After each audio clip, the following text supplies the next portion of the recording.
area by which the unconscious, that unconscious or that unknown area gets revealed by the unconscious is through dreams.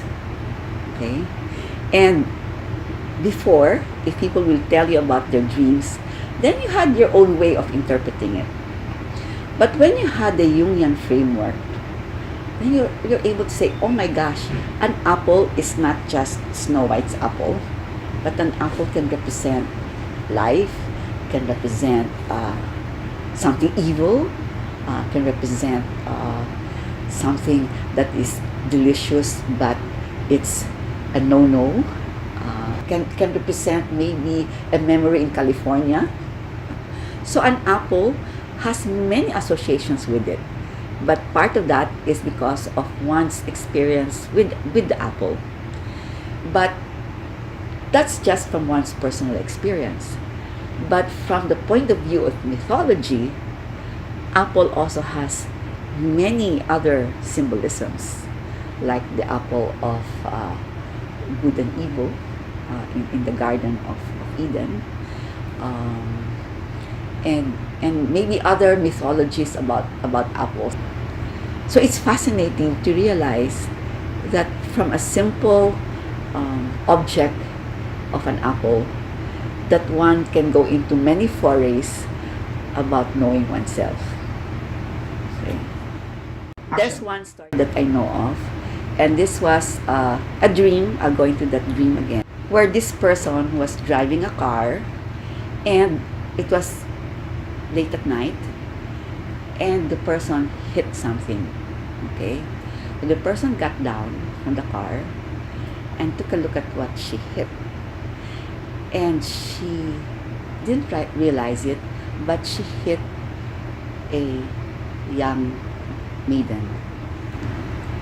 But when she saw what she had hit, which is the young maiden, it was not just the only figures in the road. There were dogs that had been hit. There was an old woman that had been hit, and they were all on the road, as if they were hit. And so when you do an association, the first thing that the person did was to save the young maiden. So the easy association there was to say, oh, okay, that's to save the inner child. But Jungian psychology says that a dream, yes, you interpret it once, but down the road, you can see other facets of it. So in the first pass of the interpretation, you can say that the inner child, the young maiden, had to be saved. But what about all of the animals, all of the dogs that had been hit? And so you associate and say, what do dogs stand for? The easy association is to say, maybe they stand for loyalty, right? That's the first. They're very loyal to their masters. So then you say, okay, is it because one has to look at one's loyalty to friends, and therefore that got slain because one is not observing loyalty to one's friends? But that's a first pass.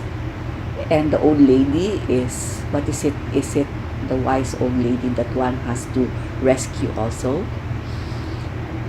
Anyway, down the road, when you look at the dream again with this person, the realization is that, well, maybe the young maiden and the old lady were relatively easier to decode, you might say. It was the dogs that were intriguing. And it was only much later, many years later, or decades later, that the discovery that the dogs stood for animal instincts. And the rescue of the dogs meant the rescue of one's animal instincts, which has a bearing to oneself, which bearing about one's intuition, which has a bearing to one's response to life.